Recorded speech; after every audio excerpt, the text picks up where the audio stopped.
What's up, guys? Today I'm bringing you back another Q&A. The questions are absolutely amazing, so if you got more like these, post them down below and let's begin. You're getting another Q&A next week. I'm super curious after an insanely deep cut like this, how you don't binge at everything you see after the cut. What do you do after a cut like this? How do you maintain good leanness without gaining a lot of body fat? By the way, your cut and your physique are the most insane I've ever seen. Very inspiring. Most people will never get there. I know I never will. No, that's a limiting belief. You decide if you want to get this shredded. Never in a million years I think I was going to get down to single-digit body fat with this level of musculature. I used to talk trash about being at this state. You know what? I still would. Nobody should do this in their right mind. This is absolutely crazy. I feel like garbage 24/7. No energy, no drive for anything. The weakest I've ever been. Even walking is a challenge. You think this is inspiring? No, there's nothing inspiring about starving yourself to death. Death mode is real.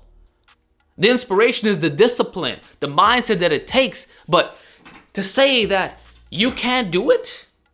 Yeah, you can. You're just not willing to do what it takes, which is a lot of sacrifice. The sacrifice of your strength, the sacrifice of your social life, the sacrifice of anything that derives joy in life, because this is a miserable state to be in. Absolutely horrible. You get little bursts of energy, short durations, and that's it. You're back to hell. You want to lay in bed all day? You want to be like a teenager playing games? Because that's all you're going to be able to do. No energy. And although you might look your best, you feel your worst. That's the contradiction in all this. But is it impossible? Is it unrealistic? No, we can all do this. Yes, every single one of us. I was known as the bear mode guy. Used to be fluffy for years. That's how I look this freaking good, because I gained the muscle in a heavier state. But now that I'm single digit, I'm revealing what was already there. You probably have the muscle too. I don't know how jacked you are, but if you've been training for 5-10 years and you think you can't look somewhat like me, then that's your problem. That's your limiting belief. And I'm not going to entertain that. It's a choice and that's it. Just like we talk about the natural limit fraud, it's the same thing with being shredded. I don't recommend it. It's horrible. And most fitness influencers who are promoting this are evil pieces of. It is disgusting that they can talk about how this is so beneficial. No, it's not. It's a living nightmare, literally. You notice it, my family notices, my friends notice it. I got no life right now and I just want it back. So to answer your question, how do you not know that I won't regain the weight? There's a very high chance that I will, because I just want to feel normal again. What if I put on 15-20 pounds of fat? I think that'll do wonders, not only for regaining the strength and size, but being able to give you content. Because if you notice, I've been having a hard time doing so. This isn't by accident, guys. My productivity has taken a hit. So the faster I can get back to feeling like my normal self, that crazy energy that you're used to, the better everyone's gonna be. Because I have a mission to evolve the natural community, to keep leveling up together. And the only way I can do that is if I feel sharp and feel strong to film and be able to perform. For example, my birthday is only a couple days before competing. So I won't be enjoying any of it. It'll be the first time where I'm not gonna do much. Actually, my birthday cake is gonna be 4 Eggos stacked on top of each other with a candle. Sounds fun, right? But that's what it is. And my peak week, I'm not doing the backload, which requires a huge influx of carbohydrates in one shot, because I don't want to spill over. I work too hard to get to this point. So I'm going to do a linear front-loading strategy where the carbohydrates are gradually increased from Monday all the way to Saturday. And so, given the fact that my birthday's on a Tuesday, yeah, it's going to be a relatively low-carb kind of day. I'm still not going to feel like myself. I don't even get to enjoy that. So what's it going to be like when everything's over? Yeah, I'm gonna eat. I'm gonna have my birthday compensation, another person's birthday. My friends are gonna come over. We're gonna celebrate. I'm also gonna get my ass over to the buffet. So that's at least 4 cheat meals. I don't know what that's gonna do my weight. I can tell you this, I'm not staying in the 150s. No, I don't wanna stay like this. I might gain 15 pounds easily. You guys think it's all good, it's all fun. No, I'm not good, I'm not okay. And this is the first time I'm actually speaking out against this, because it's building up inside. I'm feeling it. It's torture. There's no guarantee that I'm gonna stay even remotely shredded. I certainly don't plan on. This is gonna be a very temporary state, so enjoy it while you can. Next time you see this, it's gonna have to be for another competition period. I will not even do this for social media. Not again. No. If it's not with other guys who are expressing their best selves, then I'm not doing it. It's not worth it. It isn't. Trust me, it is not worth being single-digit body fat as a real natural. And for calories, I'll immediately go back to maintenance. I'm not reverse dieting. My T levels are probably in the gutter right now. The faster I can restore, the better. And after watching a video by Jeff Nippert, I realized there's no need to slowly creep it up. As long as I stay disciplined with those maintenance calories, I should be okay. So that's going to be an immense surplus right off the bat, but then things are going to tailor off and I should be able to maintain a relatively leanish appearance. But who knows, maybe I'll even go bear mode again. I've learned so much during this cut about proper training and managing fatigue that I wonder how my gains would be in a real calorie surplus. If I got fluffy again, how many more gains can I unlock? I believe it would be even crazier. So, all in due time, but right now, nothing is decided. I'm just trying to survive. In a conjugate max effort context, should the back downs, let's say 70% times 10, be done using the same variation? If not, how can I know the numbers and percentages translate from the max effort variation to the back downs? Good question. Yes, it needs to be the same variation because that's the whole point. You literally just figured out what your 100% value is, and therefore, any percentage that is done immediately after is guaranteed to be accurate. It auto-regulates itself. This is how I got to a 405 bench, 242 OHP, 4-plate pull-up. My numbers are always perfect every workout for years to come because I maxed out. It'll be the same for you. You don't have to rely on these gimmicky calculators. You know for a fact this is legit 70%. Yeah, it's 70. Unless you didn't actually do a heavy single. But assuming you did it correctly, or even 90%, it's still within that zone. So you get the single. Now your nervous system is primed up, you're good. And then that's your value moving forward. So obviously for the second week, you'll be maxing out on a different variation and then doing a back down again based off that, right?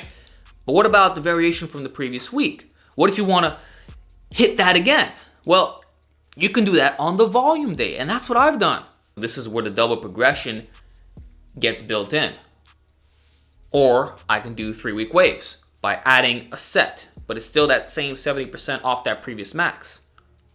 Or I keep the sets the same, but RPE is raised. So if it was at 70%, it can go to 72%, and 75%, little increases. Or in general, I'm paying attention to the reps in reserve. If I had 2 reps in reserve, it might go down to 1, all the way after a couple weeks till I'm at 0. And once I hit failure, I mean, it's time to rotate that variation for volume work specifically. So what I'm saying is, you can always resume from where you left off because for one, volume is always maintained throughout the early training cycle. So you're never going to lose those adaptations. And then the fact that you're constantly maxing out gives you the precise numbers to work with. And depending how frequently you rotate them back in, those numbers can further be auto-regulated, even if you decide to cut off the duration at which you were doing the wave on that previous back down, if that makes sense. I hope this is not too complicated, but for anyone who trains in a conjugate fashion, you'll understand what I'm saying. So this is for the real ones who want super elite strength. But I hope that answers your question. If you need a bit more details, let me know. I'm always glad to help.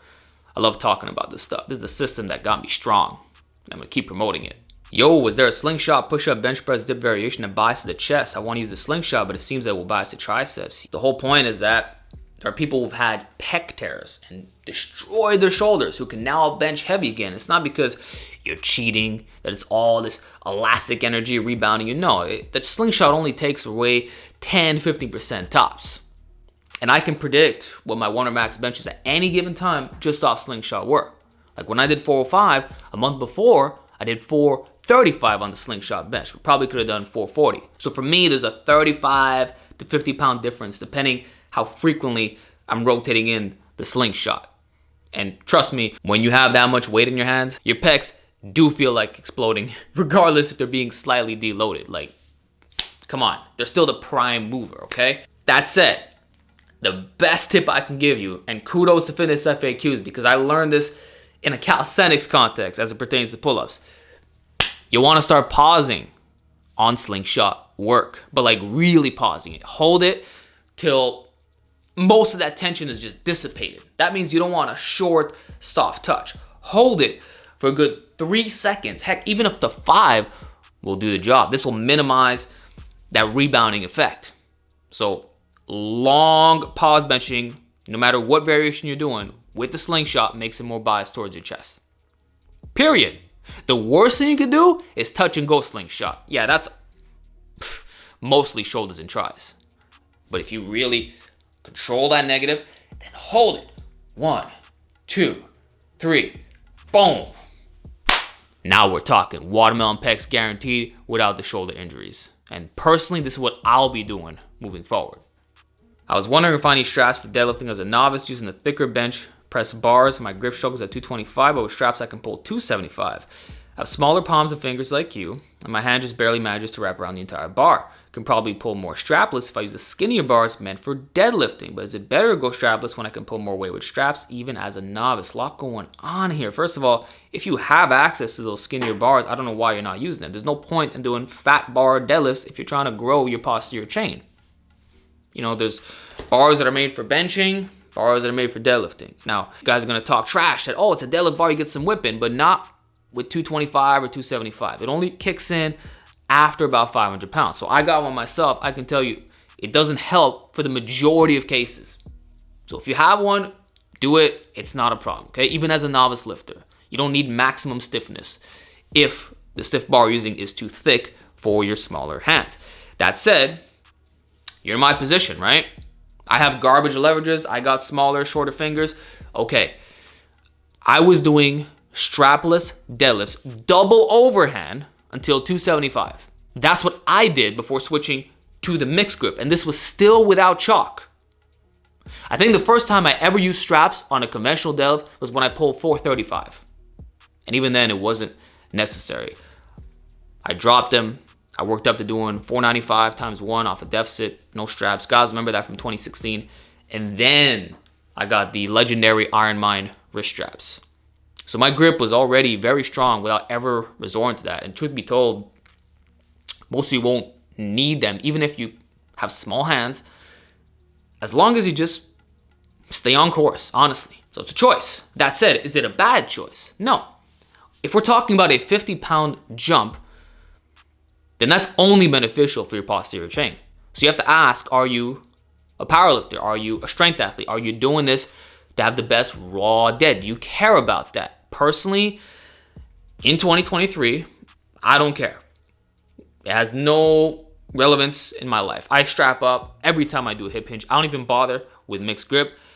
I think it's a waste of time. For me, but for you might not be. And I like the fact that I don't get muscular imbalances anymore. I don't get weird little overuse aches, which could happen. Alan Thrall proved this. And another notorious figure, if you know who I'm talking about, DEXA scans will prove that the mixed grip can fuck you up in the long term. And just so you know, I actually do have a lat imbalance.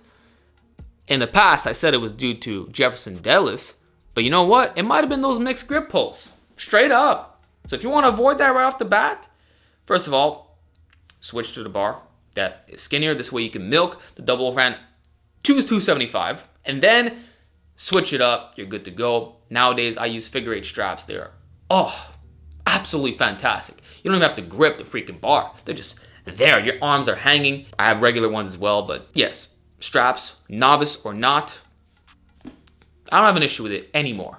What wrist wraps do you use, and when would you recommend someone start using wraps, wrist or otherwise? I use these dope Bells of Steel wrist wraps. I like the orange color, and I love the stretchable aspect. They kind of remind me of the gangster wraps, you know? So I've used 3 different kinds of wraps in my life. I started with Inzer.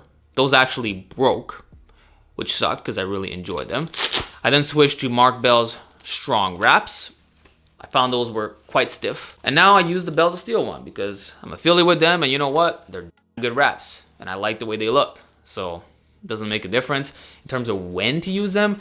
I only started wrapping up after benching 3 plates. Before that was never a requirement, and even now, you still don't need them. It's just someone who's maxed out a lot, running the conjugate system. I think it was a smart idea. And if we talk about a lot of free weight emotions where you're relatively unstable, I would argue the wraps make the exercise even better for hypertrophy. makes you more stacked, makes you more confident when you got that heavy weight in your hand. It's not taking away from muscular activation, it just increases it, if anything. And if you got sensitive wrists, especially for motions like barbell curls or anything that's relatively restrictive, then these will help a ton. Same for any other piece of equipment. Like whatever, like guys are gonna say, oh, you're masking the pain. No, you're not. You're just being smart. The way I look at it is, you want to think of yourself as an older man, even if you're young. There's a reason why I don't have injuries. There's a reason why I'm constantly getting better year after year. Because I look at those who are smarter than myself, implemented their wisdom. And that means higher exercise selection to minimize overuse. I'm always rotating. And then incorporating different kinds of equipment. I use elbow sleeves, wrist wraps, a belt. And although these things on paper will say that they don't help for injury prevention, I feel like they're still good for you psychologically, and anecdotally, there's a difference. But yeah, you do what you want. You don't need equipment. You can still get the super elite numbers without ever touching stuff if you want to be 100% raw, but I'm not going to do that. If I'm going heavy, if I'm going to do singles, doubles, triples, and fives, yeah, I'm wrapping up. Why would I not? Like, I'll put them on for my heaviest overload sets, especially with accommodating resistance. I'll take them off when the weight is lighter. It's common sense. 5 years of bulking while having skinny fat genetics doesn't sound like a good idea. Aesthetics and health. How about 3 months of lean bulking followed by 1 month mini cut repeated for 5 years? Thanks. Good luck optimizing your gains doing that. This is why you're skinny fat. It has nothing to do with your genetics. You just can't decide on what you want. Look at the best naturals. They go through dedicated bulks and cuts. And what I would tell you is, why not just lean bulk? You're confusing dirty bulking with lean bulking. If you gain 1 pound of fat a month, which is an extremely low amount, this would keep all your health markers in check because it would force you to eat clean and you'd be disciplined with your diet. You'd be tracking everything, eating in a very small caloric surplus. Some days in a maintenance, some days slightly elevated. If you're telling me, oh, I can't do that, then you don't care about health to begin with. That's a contradiction. So if you already plan on tracking things, then there's no issue here. Unless your idea was you're going to stuff your face for 3 months, binge eat your life away, just go dirty, and then crash diet for a month. I suspect this is what many of you would do, and that's why the skinny fat thing never goes away. So lean bulk, 6 months, gain 6 to 10 pounds of fat, and then when you cut, you can actually do it a little bit quicker. Maybe a month and a half, 2 tops. So you tell me what sounds smarter for gains and health. 6 months of a properly disciplined bulk with a 1 to 2 month cut, or 3 months of just eating like complete garbage and then 1 month, who knows what you're gonna do, kind of cut. I think the answer is obvious.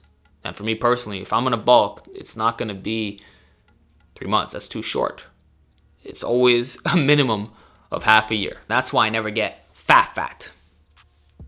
Like, trust me, you have enough time to get lean. The only reason why my cut is taking long right now is because I'm competing. Otherwise, it would have been done at the start of the year, even before. I would have been fine in December and probably had some new lifetime PRs by now. But it all depends where you want to end up. Your final destination will determine the bulking and cutting duration. And sometimes that changes too, depending on your goals and how well the progress is going. You might like bulking so much, you can be like, why do you even consider doing 3 months? Just give it a shot, okay? Hey Alex, what should be the bar path in seated OHP, straight up and down, or like the bench?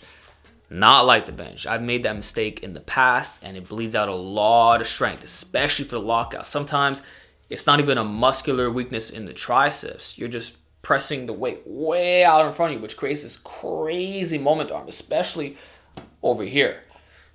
So I recommend, for one, not bring the bar super low down here, such that the form starts to tilt downwards. You're dumping the bar. Rather, keep those elbows up and bring the bar to the neck clavicle area. Keep it vertical, almost like a Smith machine, and press the weight backwards in this direction. Now, obviously, this means you're going to be a little bit further in front of the rack So you don't want to be hitting it up here. So if you're there and then pressing back, you'll have the best possible leverages.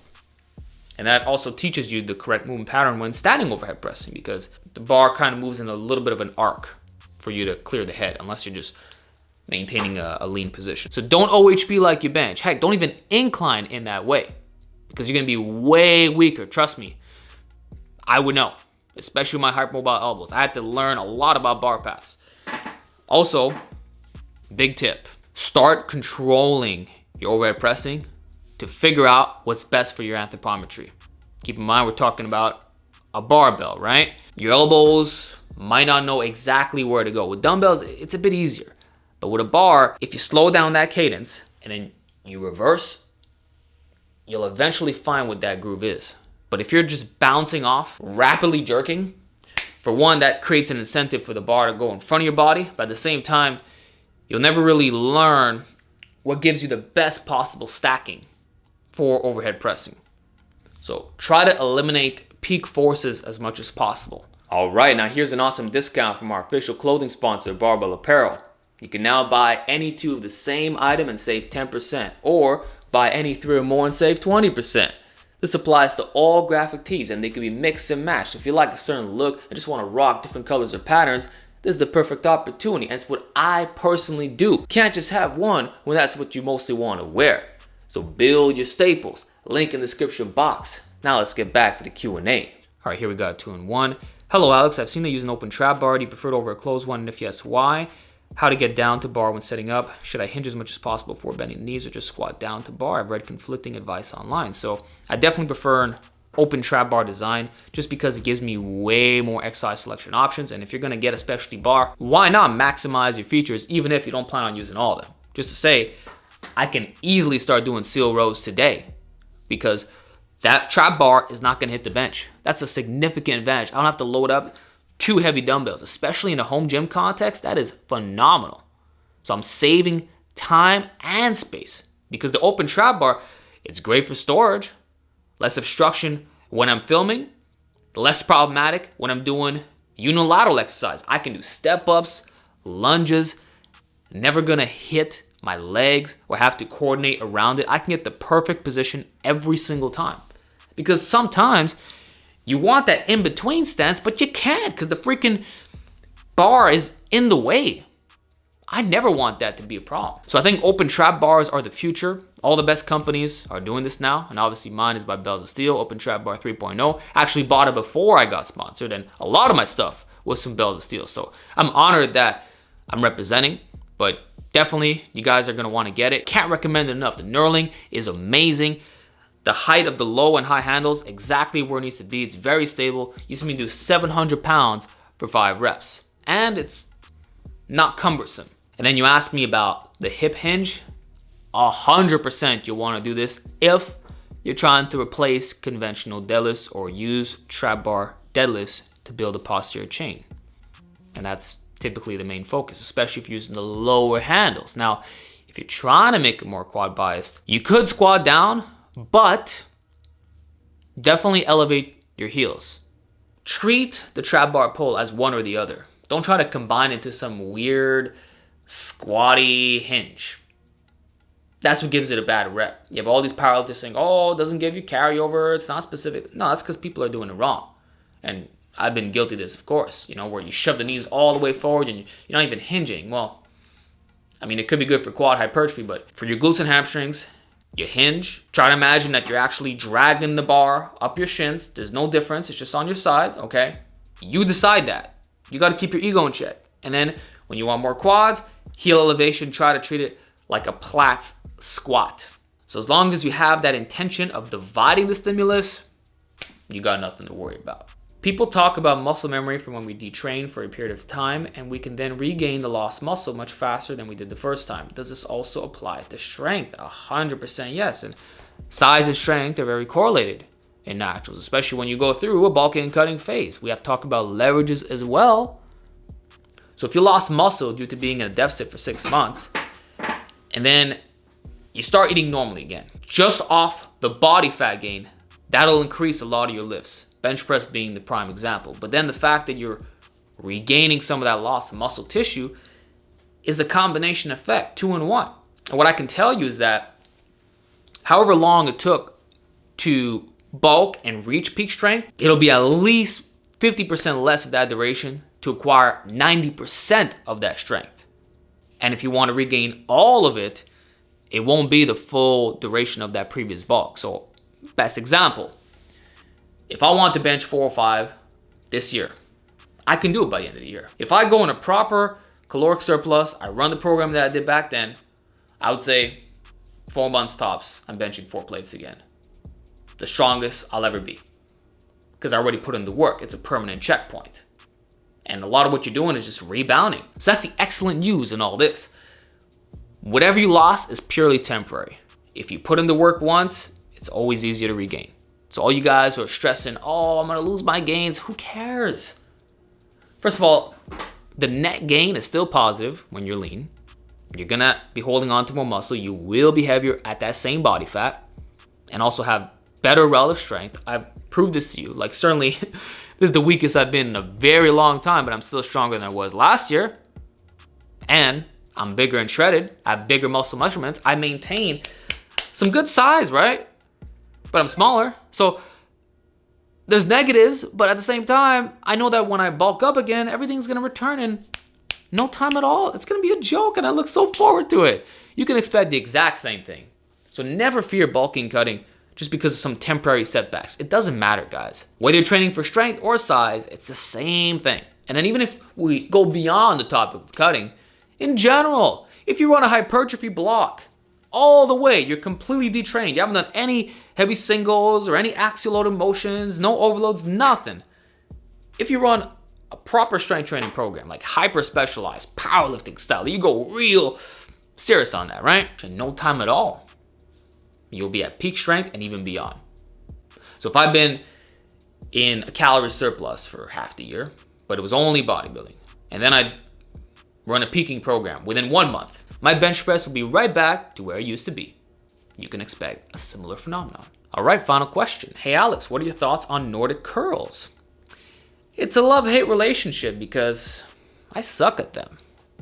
At best, I can do one, even though I have elite RDL and good morning numbers. That isolated knee flexion is another level. And even if you can do glute ham raises weighted for reps, you might not be able to hit Nordics. So for that reason, the difficulty curve is a humbling, but at the same time, it might be what you need for injury prevention. It's super athletic. Anyone who could do Nordics has bulletproof hamstrings. It's cool. Hypertrophy is almost guaranteed, even if you don't have the best persistence profile. Like, it's pretty garbage for that, not gonna lie, but I can't talk trash about the results. It's just the learning curve is insane. It might take a very long time, even with progressive range of motion, doing everything right. It's an elite exercise. And I give kudos to anyone who can do them. That said, would I recommend Nordics for the vast majority of lifters? Not really. If I have this much trouble, then imagine your average guy. I think it's much smarter to just do a basic leg curl. Whether it's laying down on the floor like in my ghetto setup or seated at the gym, it's superior for mass, and you'll still get most of the injury prevention benefits, especially if you're not an athlete. So it's about training your hamstrings. That's the message. Not only relying on hip hinges, which is one of the biggest mistakes you'll ever make in your life. I regret doing that. My hamstrings are one of my worst body parts. That's the reason. So you gotta isolate for sure. Nordics are like you're playing a new video game with a genre that you're unfamiliar with and maxing out the difficulty level. You're gonna die like crazy, respawning for hours. Eventually you'll start to get some success, but it is the long, brutal way. So you gotta make that decision for yourself. I realized for me, it's not my first line of defense. Like, I gotta really want some Nordics. And the other problem is when you could do them, okay, how are you gonna program it now? How are you gonna program it in a way that makes sense for hypertrophy? If we know that the 5 to 30 rep range is equally effective for mass, are you telling me you're gonna do 3 sets of 5 Nordics? Or 3 sets of 5 to 10? Like, progressive overload is gonna be very difficult to induce. which some might argue is not a problem because once you're able to do Nordics, I mean, you already got all the hamstring mass you'd want. So who cares if you're maintaining or getting little plus ones here and there? And to that, I would say, yeah, I mean, you're right. You know what? Maybe I'm just coping. Maybe I'm just too weak at Nordics, and that's why I'm frustrated right now. But all I'm saying is, if it's this hard for me, then I know it's going to be this hard for most people. It just has to be. And that's why, again, like, respect to knees over toes guy. That shit is difficult, bro. Like, I do it with bands and it's tough. So, hey, you do what you want. I think regular leg curls are the way to go. But yeah, other than that, just make sure to address your weaknesses. And we are done this Q&A. Gotta say, I love these questions. This is one of the best Q&As we've had in a long time. So let's see some more questions like this. Post down below. Let's get some feedback. And I'll see you next week.